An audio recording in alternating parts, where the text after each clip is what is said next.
안녕하세요. 반갑습니다. 허재삼 작가입니다. 오늘 제가 여러분들께 소개해드릴 책은 김경록 작가님이 지은 벌거벗을 용기. 네, 먼저 작가 소개를 하겠습니다. 지은이 김경록. 서강대학교 경제학과를 졸업하고 서울대학교에서 경제학 석사 및 박사 학위를 받았다.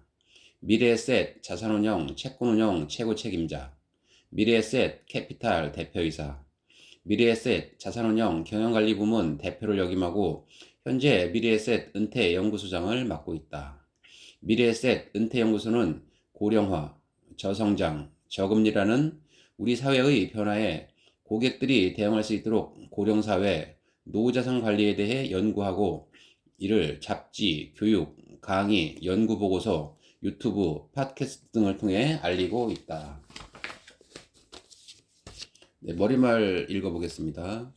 잎은 떨어진다. 그래도 괜찮다. 집에서 조금 벗어나면 논밭이 보이는 벌판이 있어 가끔 산책을 합니다. 1월의 추운 날이었습니다. 앙상한 나무들을 보며 걷고 있는데 참나무 한 그루가 떡하니 길 옆에 서 있었습니다. 다른 나무들처럼 잎이 다 떨어져 버렸지만 그 줄기와 가지가 너무 당당하고 위험 있어 사진에 담아두었습니다. 그 모습은 잊히지 않고 화두처럼 머릿속을 맴돌았습니다. 언젠가 나도 사회에서 걸치고 있던 이런저런 옷을 벗어야 할 텐데, 그러고 나서도 저 참나무처럼 당당하려면 어떻게 해야 할까? 우연히 19세기 영국의 개간시인 알프레드 테니슨이 쓴 참나무라는 시를 읽게 되었습니다. 테니슨이 80세에 이 시를 썼다고 하니 말년에 자신의 인생을 관조하며 참나무에 비유해 노래한 시라고 할 수 있습니다. 인생은 이렇게 살라라고 하는 말로 시작되는데요. 봄, 여름, 가을에 참나무를 말한 뒤 겨울에 이르러 몸통과 가지만으로 우뚝 서 있는 참나무에 벌거벗은 힘을 이야기합니다. 인생을 살아라. 젊거나 늙거나 저 참나무처럼 봄에는 눈부시고 여름에는 무성하며 그러고 나서 영롱한 빛을 가진 다시 황금색으로 모든 잎이 다 떨어지고 보라 우뚝 서 있는 모습을 몸통과 가지만으로 벌거벗은 그 힘을 인생의 후반전을 맞으면 꽃이나 잎을 자랑하며 살 수 없습니다. 나를 설명해주던 자리에서 물러나야 하고 꽃 같았던 자식은 제 갈 길을 찾아갑니다. 따르던 사람들은 곁을 떠나고 나를 대하는 사람들의 눈길마저 달라지며 급기야 관심조차 기울이지 않습니다. 이게 끝이 아닙니다. 밥 먹듯 야근해도 멀쩡하던 그래서 활력과 자신감의 원천이던 건강마저 나를 떠나갑니다. 손이 떨리고 튼튼하던 두 다리의 힘이 약해지고 눈이 침침해져 보는 것마저 힘겹고 새들의 지저귀는 노랫소리도 들리지 않게 됩니다. 이처럼 인생 후반전에는 누구나 무성하던 잎이 떨어지고 둥치와 줄기만 남게 됩니다. 벌거벗은 모습이 아름다워야 할 때입니다. 그런데 벌거벗은 모습을 바라보는 시선은 극과 극입니다. 존경을 받기도 하지만 조롱을 받기도 합니다. 페테인이 편집한 노년의 역사를 보면 로마 시대의 한 법률가는 노인은 항상 존경을 받았다고 쓴 반면 동시대의 한 철학자는 노인에 대해 자신의 친구나 친척에게조차 답답하고 고통스럽고 가혹하며 한마디로 비애의 연속이라고 썼습니다. 레오나르도 다빈치가 그린 노년의 자화상은 위험 있는 노송의 모습입니다. 반면 꾸부정한 몸, 주름이 잔뜩 찐 손가락, 검버섯 투성이의 얼굴 등 노인 특유의 외모적 특징 때문에 16세기, 17세기 노인은 공포 혹은 조롱의 상징으로 서양화해서 등장합니다. 이처럼 나이 듦에 대한 경멸적 태도는 노년에 대한 존경의 태도만큼이나 쉽게 찾아볼 수 있습니다. 벌거벗은 몸이 아름다우려면 어떻게 해야 할까요? 잎이 떨어지기 시작하는 40대에서 50대, 인생 전환기에 튼튼한 몸통과 가지를 갖추어야 합니다. 삶의 근간을 만드는 데는 긴 시간이 필요합니다. 도토리를 심어 참나무 그늘을 만들려면 20에서 30년의 세월이 걸립니다. 건강한 관계와 튼튼한 노후 자산을 만드는데도 그만큼의 시간과 노력이 필요합니다. 무성한 잎이 있어 태양의 에너지를 전환해 줄 때 근간을 키워가야 합니다. 어느 날 몸통과 가지만에 벌거벗은 몸이 되면 잎에 의존하지 않고 근간으로 살아가야 합니다. 내 얼굴 같았던 직함과 명함을 내려놓고 진짜 나를 위해 살 때입니다. 삶의 마지막 숨결에서 인간은 몸통과 가지마저 벗어버린 자신의 벌거숭이 모습을 마주합니다. 아마 영혼과 같은 삶의 뿌리를 보게 될지도 모릅니다. 사람은 벌거벗은 채 태어나 마지막에 벌거벗은 자신을 성찰하게 됩니다. 저는 생활인이자 경제학자, 은퇴 연구자로 인간의 몸통과 가지는 무엇이며 이를 견고하게 하려면 어떻게 해야 하는지 고민해 왔습니다. 미래셋 은퇴연구소에서의 7년은 이 같은 고민을 구체화하는 시간이었습니다. 성찰, 관계, 자산, 일, 건강, 삶의 근간을 이루는 이들 5가지 요소를 견고하게 만드는 방법을 이 책에 담았습니다. 아내는 제 글을 읽고 마음 한구석이 짠하다고 했습니다. 나이가 들면 잎을 떨구고 벌거벗어야 한다는 현실에 대한 깨달음 때문이었겠지요. 테니스는 젊으나 늙으나 저 참나무 같은 삶을 살라고 했습니다. 봄에는 황금빛으로 빛나고 여름에는 무성하고 가을이 오면 더욱 찬연한 황금빛이 되고 그리고 마침내 겨울이 오면 줄기와 가지만 남은 나목이 되어 우뚝 선 모습을 노래했습니다. 시간의 흐름을 막을 수는 없습니다. 하지만 그런 시간의 흐름 속에 만족한 삶을 사는 것은 사람의 일입니다. 벌거벗음을 두려워하지 말고 노후의 나력을 키워가기 바랍니다. 네, 차례를 읽어보겠습니다. 1장 성찰, 지켜야 할 것과 버려야 할 것. 2장 관계, 당신 말이 옳소. 3장 자산, 마지막까지 잘 먹고 잘 사는 법. 4장 업, 은퇴를 만나면 은퇴를 죽인다.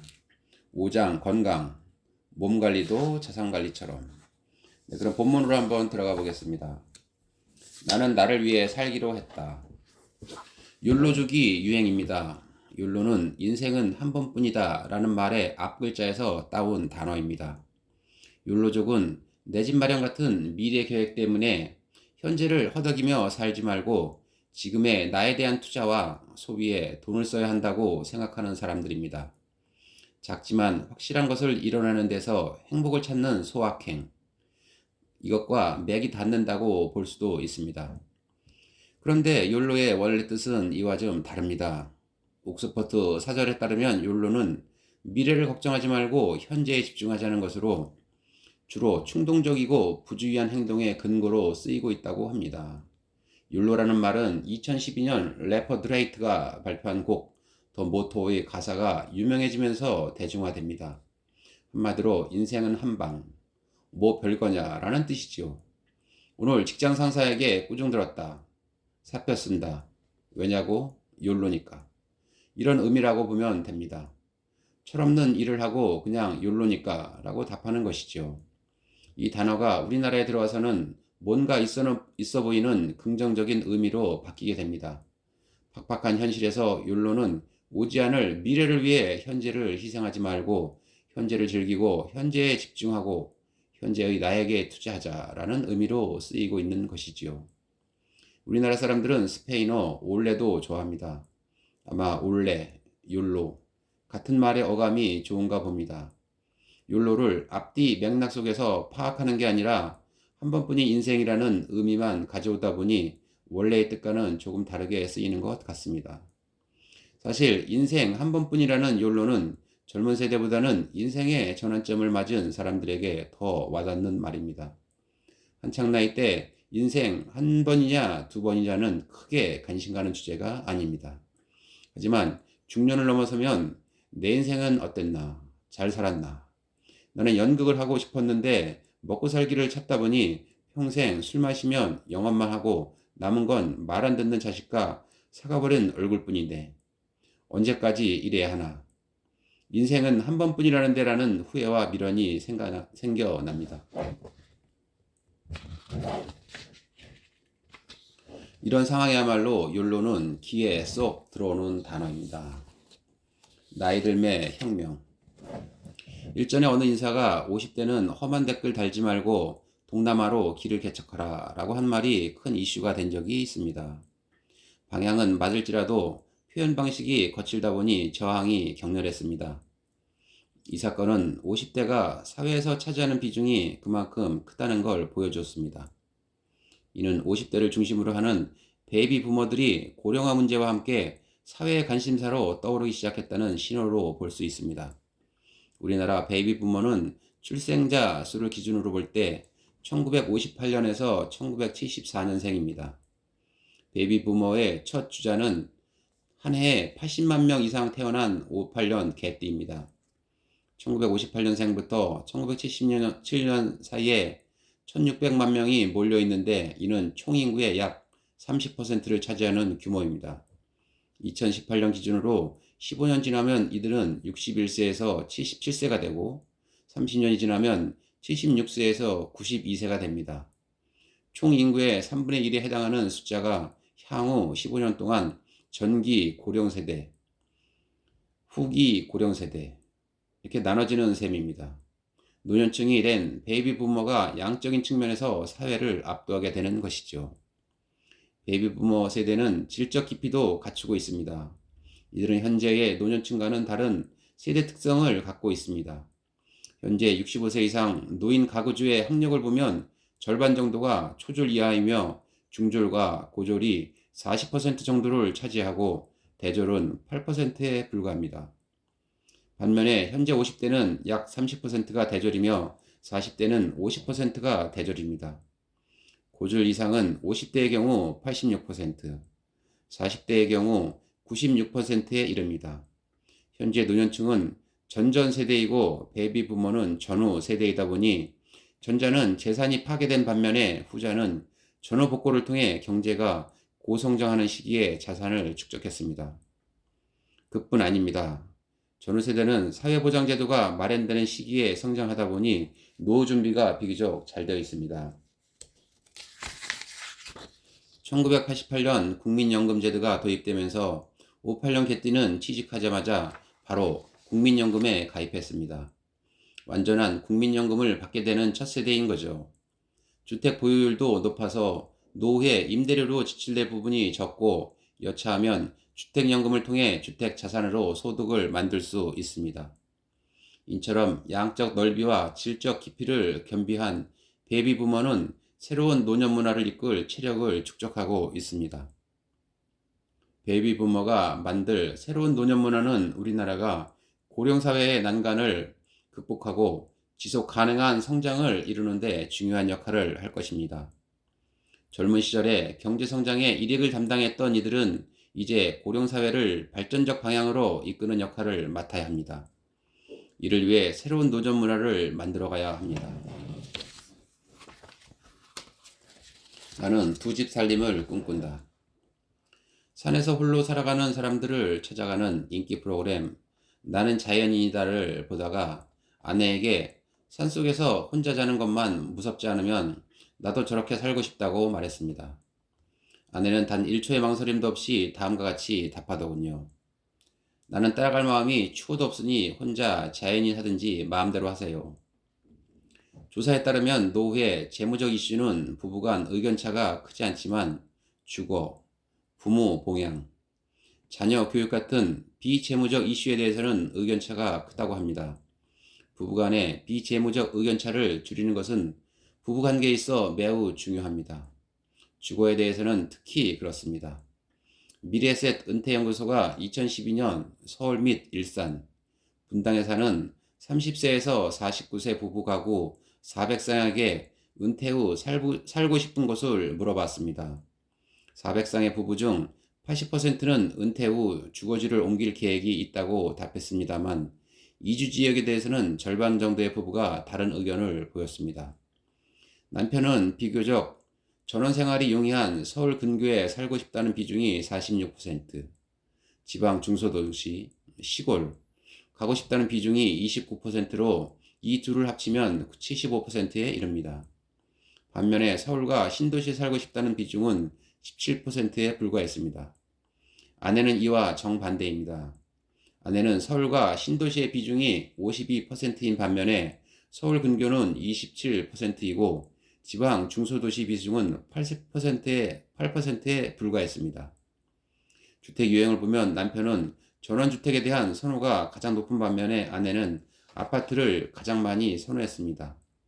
단독주택과 빌라 선호도는 각각 24%와 21%로 비슷했습니다.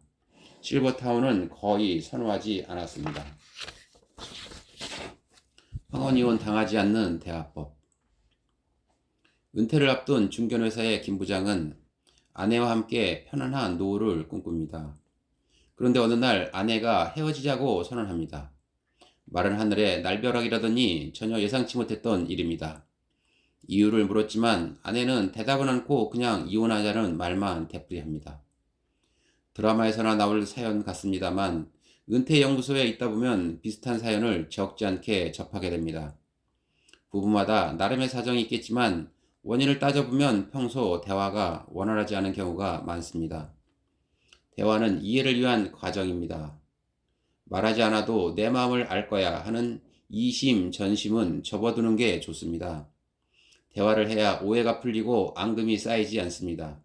그런데 대화란 게 사실 만만하지 않습니다.